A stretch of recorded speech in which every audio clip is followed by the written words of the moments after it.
الحمدللہ رب العالمین والصلاة والسلام علی سید المرسلین اما بعد فاعوذ باللہ من الشیطان الرجیم بسم اللہ الرحمن الرحیم السلام علیکم ورحمۃ اللہ وبرکاتہ۔ سبق نمبر 21 وقف کے معنی ٹھہرنے اور رکنے کے ہیں، یعنی جس کلمے پر وقف کریں تو اس کلمے کے آخری حرف پر آواز اور سانس دونوں ختم کر دیں۔ کلمے کے آخری حرف پر زبر، زیر پیش، دو زیر دو پیش، کھڑا زبر الٹا پیش ہو تو اس حرف کو وقف میں ساکن کر دیں گے۔ کلمے کے آخری حرف پر دو زبر کی تنوین ہو تو اسے وقف میں الف سے بدل دیں گے۔ کلمے کے آخری حرف پر گول تا پر خواہ کوئی بھی حرکت ہو یا تنوین، اسے وقف میں ہا ساکن سے بدل دیں گے۔ کھڑا زبر حروف مدہ اور ساکن حرف وقف میں تبدیل نہیں ہوتے۔ مشدد حرف پر وقف کی صورت میں تشدید باقی رکھیں مگر حرکت کو ظاہر نہ ہونے دیں۔ نون قطنی تنوین کے بعد حمزہ وصلی آ جائے تو وصل میں حمزہ وصلی کو گراتے ہوئے تنوین کے نون ساکن کو زیر دے کر ایک چھوٹا سا نون لکھ دیا جاتا ہے، اسے نون قطنی کہتے ہیں۔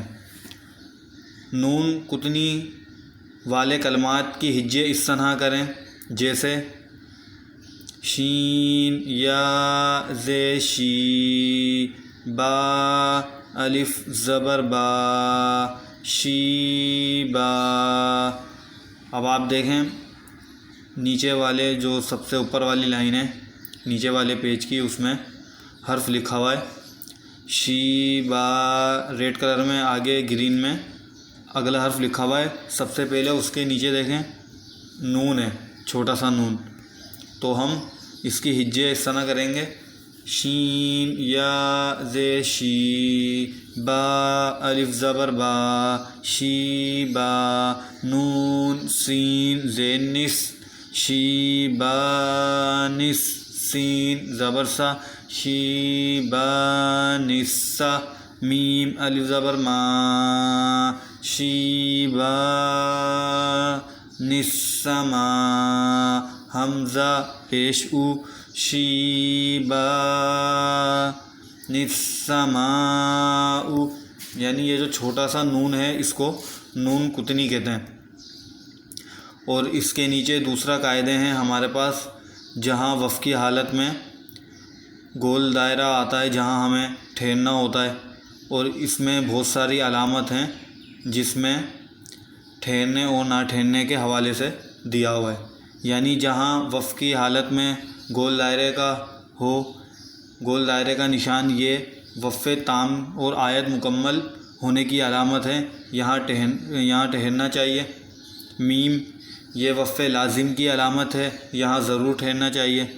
تو یہ وقف مطلق کی علامت ہے، یہاں ٹھہرنا بہتر ہے۔ جیم یہ وقف جائز کی علامت ہے، یہاں ٹھہرنا بہتر اور نہ ٹھہرنا بھی جائز ہے۔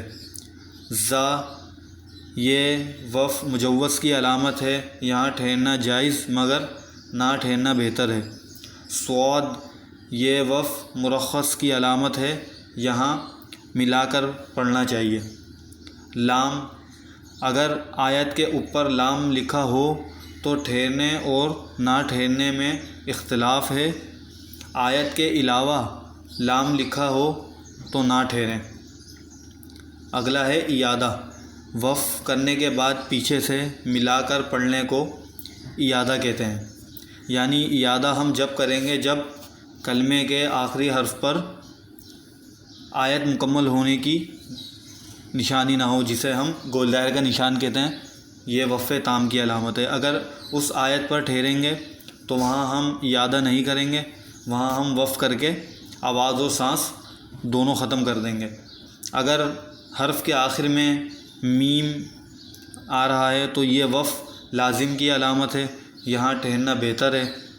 اگر وقف کے آخر میں طوا آ رہا ہے، یہ وقف مطلق کی علامت ہے، یہاں ٹھہرنا بہتر ہے۔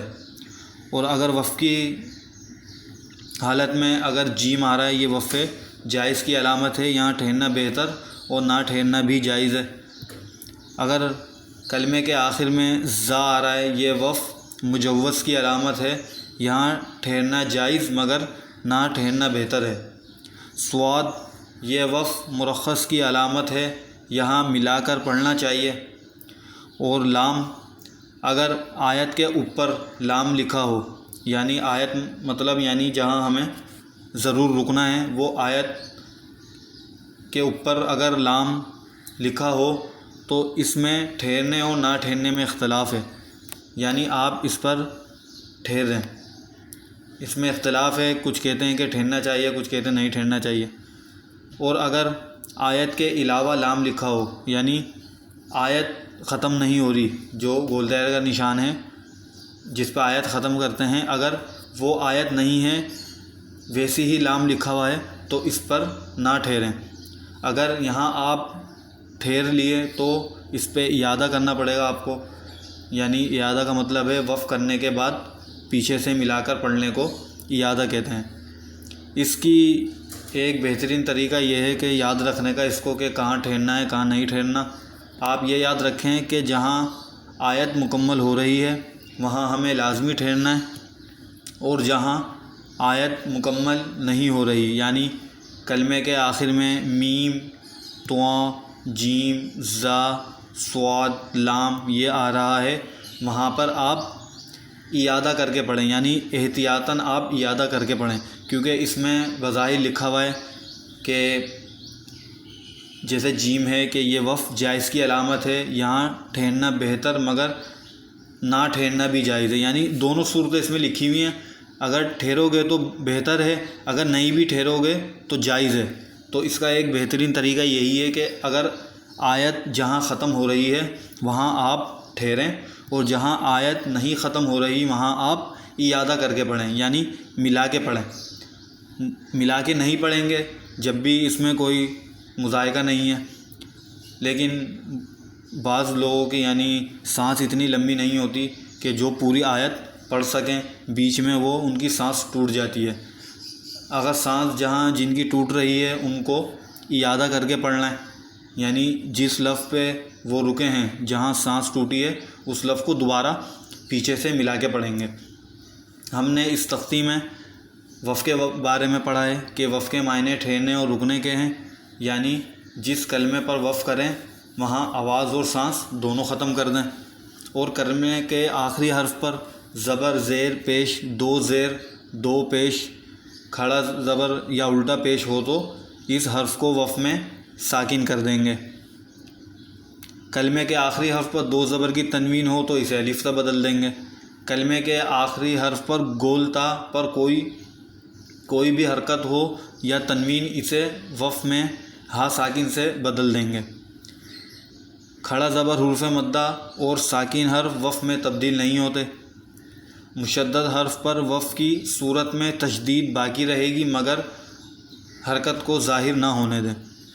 ہم نے تشدید کی تقسیم میں پڑھا تھا کہ جب تشدید آئے گی تو اس میں ہم حرکت کر کے پڑھیں گے، لیکن وقف کی صورت میں اس میں تشدید باقی رہے گی، یعنی جماؤ کریں گے لیکن حرکت ظاہر نہیں ہوگی۔ اور نون کتنی کے بارے میں ہم نے پڑھا کہ ایک چھوٹا سا نون لکھ دیا جاتا ہے جس کو ہم نون کتنی کہتے ہیں، جس میں ہم ہجے کریں گے تو اس نون کو ہجے کر کے ملا کے پڑھیں گے جو جس حرف میں ملا ہوگا۔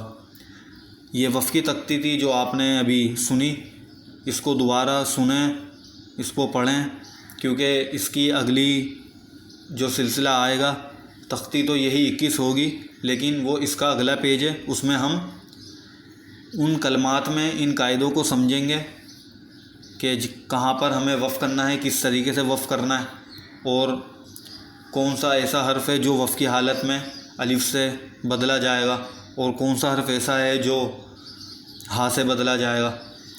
اور نون کتنی کو بھی ہم دوبارہ پڑھیں گے کہ نون کتنی کے ہجے کس طرح کریں گے۔ جزاک اللہ۔